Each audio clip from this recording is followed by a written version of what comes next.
Hi, folks, welcome back. Here we are with our next recorded lecture. My name is Victor Fabiana Bundesguerra, and this is Philosophy 110, Introduction to Philosophy. And we're talking still about reparations.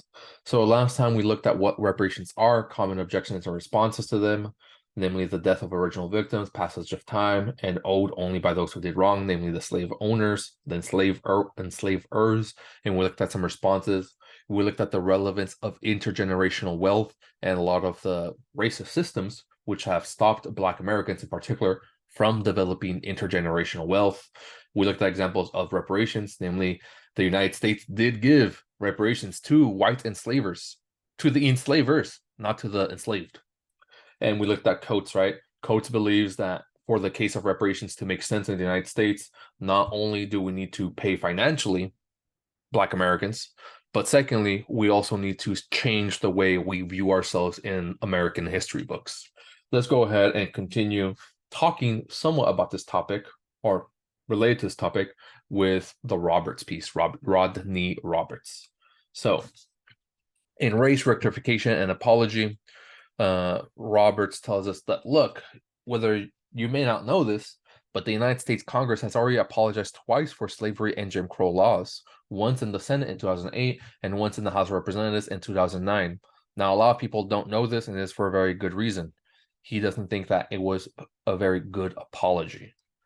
If we look at the apologies themselves, he says both apologies admit that Black Americans continue to suffer.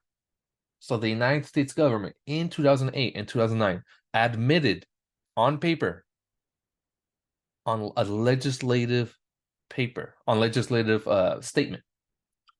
that Black Americans suffered in 2008 and 2009, at least as far as then, because of what the United States did in the past, namely with slavery and Jim Crow.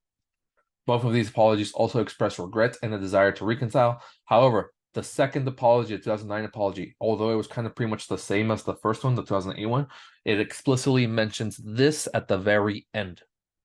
Disclaimer, nothing in this resolution, A, authorizes or supports any claim against the United States, or B, serves as a settlement of any claim against the United States.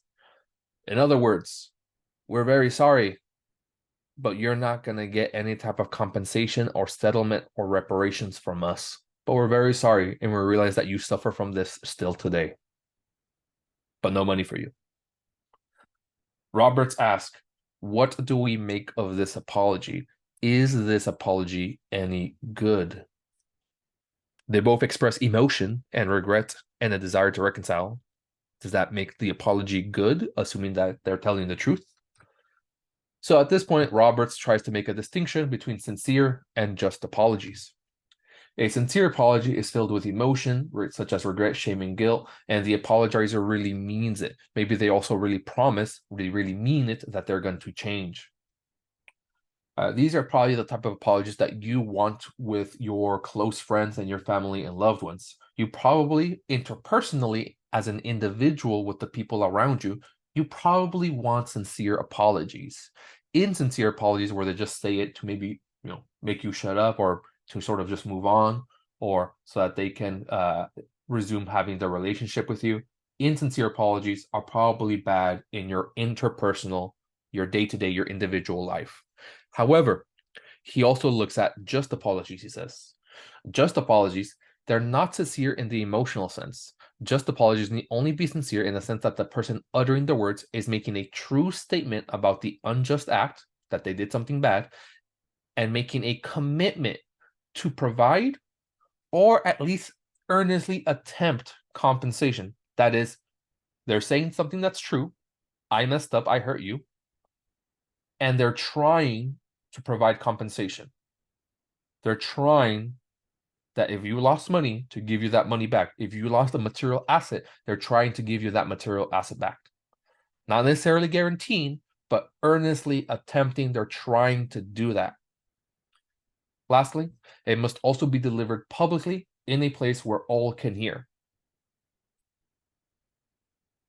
Rectificatory justice, according to him, is justice concerned with righting wrongs. Rectificatory justice is concerned with cases such as enslavement, slavery, as well as Jim Crow laws, as well as segregation, as well as the Tulsa Massacre, as well as mass incarceration.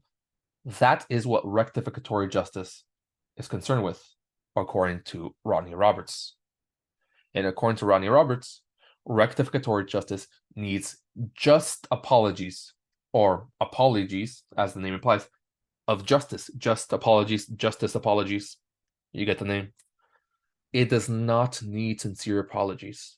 And really sort of stop and think about it, right?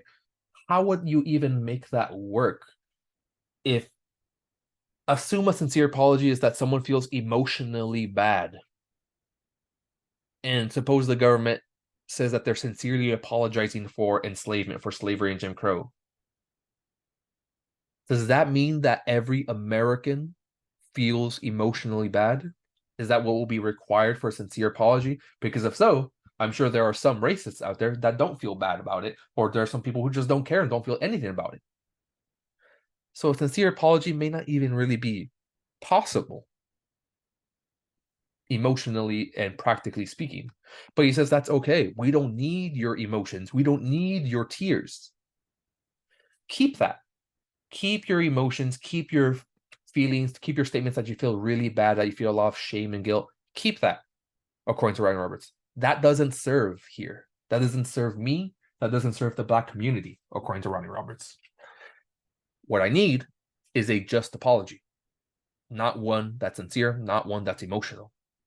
He says the 2009 U.S. apology to African Americans for slavery and Jim Crow segregation effectively contains no acknowledgement of wrongdoing. They just say that it was something bad and regrettable. No acknowledgement of wrongdoings, and makes no commitment to providing compensation, to providing reparations for unjust loss. It was not communicated verbally and in person, nor was it widely broadcast or widely published. Consequently, the action taken by the United States fails as a legitimate apology, as a valid apology. It is a bad apology. Even if it might be sincere, even if everyone in the Senate and everyone in the House of Representatives feels emotionally bad and they actually are crying real tears, even if that's true, it's a bad apology. It's not valid. It's not legitimate. You need to make it public, acknowledge what you did wrong, and provide, or try to provide, compensation. Try to provide reparations. Now, so Ronnie Roberts would say it's pretty bad, right? The apology. Now, I want to end with this slide right here. This is from a news article that came out in ABC News in May of this year, earlier this year, and it dealt with House Representative Cori Bush. I forget what state they're from, but they're House Representative, so they're in our Congress. And they introduced in May a 23-page legislation called on Congress to adopt several measures aimed at righting historic wrongs, including urging the federal government to issue federal reparations to Black Americans and other reparatory justice efforts. A minimum, or contrary, of $14 trillion would be needed to eliminate the racial wealth gap that currently exists between Black and white Americans, the resolution argues.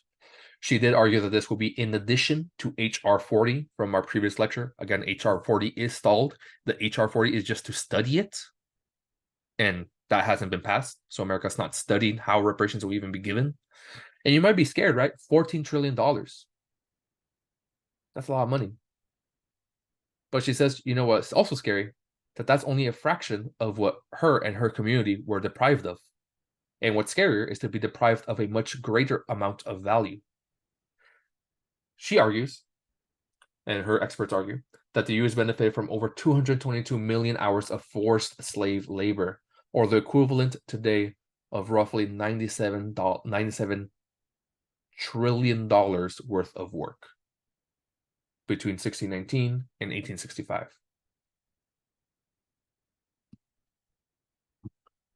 So notice, right? In a sense, they're being kind of generous, Representative Cori Bush. They're only saying 14 trillion out of the 97 trillion that white enslavers got from them and that they were able to pass down intergenerationally. And she also reminds the readers in this article, right, that those who were stripped of their dignity and made to work without compensation, they weren't repaid, but the enslavers were. they got reparations. So 14 trillion might seem like a lot, but notice that it's already a fraction, a pretty small fraction. I'm not sure what that is, maybe 20% of 97 trillion. But okay, folks, that's it.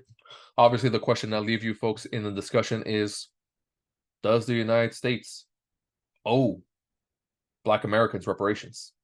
In the question, right, it asks for a just apology. Notice that a just apology means reparations. A just apology means reparations. So in the discussion, when they ask you, does the United States owe Black Americans a just apology? It essentially is asking, does America owe Black Americans reparations? I'll leave that for you folks to discuss. But with that said, that's it for today, folks. I'll see you next time.